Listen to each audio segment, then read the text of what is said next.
कलयुग से बचने का उपाय। दोस्तों, क्या आप कलयुग से बचने का उपाय के बारे में जानना चाहते हैं? तो आपसे अनुरोध है कि कुछ समय देकर पूरे लेख को अच्छी तरह से पढ़ें ताकि आपको पूरी जानकारी मिल सके। दोस्तों, इस कहानी में हम भगवान श्री कृष्ण द्वारा बताई गई वो 4 बातें प्रस्तुत करेंगे जो कलयुग में हमारे जीवन को आसान बना सकती है। कलयुग के इस जीवन में मनुष्य सफलता और सुख सुविधा को पाने के लिए जाने अनजाने में न जाने कितने सारे पाप कर बैठता है, फिर खुद को पाप का भागीदार बना लेता है। हर मनुष्य अपनी नींद चैन सब कुछ खोकर लगाकर दिन रात बस धन इकट्ठा करने के पीछे दौड़ रहा है ताकि इन पैसों से वो अपना और अपने परिवार के लिए सुख सुविधा के सारे अत्याधुनिक साधन जुटा सके। कलयुग में लोग कैसी कैसी हरकतें करेंगे। कलयुग के इस दौरे में कोई भी व्यक्ति सत्य और ईमानदारी पर भरोसा नहीं करेगा। हर कोई बुरे कर्मों में लिप्त रहेगा। वासना सबसे बड़ा अधर्म बन जाएगा। व्यभिचार और भ्रष्टाचार चरम पर होगा। कोई भी महिलाओं और लड़कियों का सम्मान नहीं करेगा। कानून केवल पैसे वालों की तिजोरी में बंद रहेगा।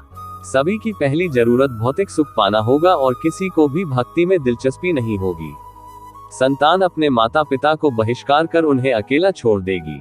पति पत्नी विवाह जैसे पवित्र संस्कार को भी कोई मायने नहीं रखेंगे। लोग अपने माता पिता एवं शिक्षकों का अनादर करेंगे। धर्म और कर्म में मानने वालों की संख्या कम हो जाएगी और हर और पापी पाप होंगे। कलयुग में बढ़ते इस पापों के बीच भी व्यक्ति भगवान श्री कृष्ण द्वारा बताई गई इन 4 बातों को ध्यान में रखकर अपनी जिंदगी को आसान बना सकता है। तो आइए जानते हैं जिंदगी को आसान बनाने वाली भगवान श्री कृष्ण की वो 4 बातें।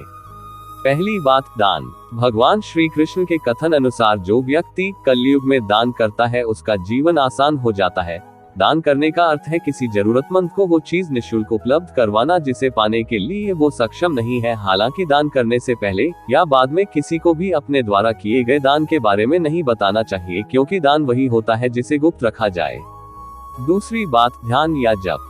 कलयुग के इस आधुनिक युग में लोगों के पास भगवान की पूजा पाठ करने के लिए समय नहीं होता है। आज के इस दौर में बहुत कम लोग ही ऐसे हैं जो रोजाना ध्यान और जप करते हैं। वास्तव में केवल भगवान को प्रसन्न करने के लिए ही पूजा पाठ नहीं की जाती, बल्कि पूजा पाठ इंसान को उसकी अंतरात्मा से जोड़ता है। नियमित रूप से जप और ध्यान करने वाला व्यक्ति अपनी आत्मा को शुद्ध कर अपनी गलतियों को सुधारने की कोशिश करता है। तीसरी बात, आत्मसंयम। कई बार ऐसा होता है कि पैसों के पीछे भागते भागते व्यक्ति का मन और दिमाग दोनों एक दूसरे से विपरीत दिशा में चलने लगता है और जाने अनजाने में व्यक्ति कोई ना कोई अधर्म कर बैठता है। लेकिन भगवत गीता में भगवान श्री कृष्ण द्वारा दिए गए ज्ञान के अनुसार मन और बुद्धि दोनों को काबू में करने के लिए आत्मसंयम का होना अत्यंत आवश्यक है। चौथी बात, सत्य बोलना। कलयुग में सत्य पर असत्य इतना हावी होने लगा है कि सत्य और असत्य का पता लगाना किसी भी इंसान के लिए अत्यंत मुश्किल हो गया है। किसी भी व्यक्ति की बातों से यह अंदाजा नहीं लगाया जा सकता है कि वह व्यक्ति सच बोल रहा है या झूठ। इसलिए भगवान श्री कृष्ण ने कहा है कि जो व्यक्ति कलयुग में हमेशा सत्य के मार्ग पर चलेगा उसका जीवन आसान हो जाएगा। श्री कृष्ण की बताई गई इन 4 अहम बातों पर चलना कलयुग के इंसानों के लिए थोड़ा मुश्किल जरूर है, लेकिन जो व्यक्ति इन 4 बातों का पालन करेगा उसका जीवन बेहद आसान हो जाएगा। निष्कर्ष।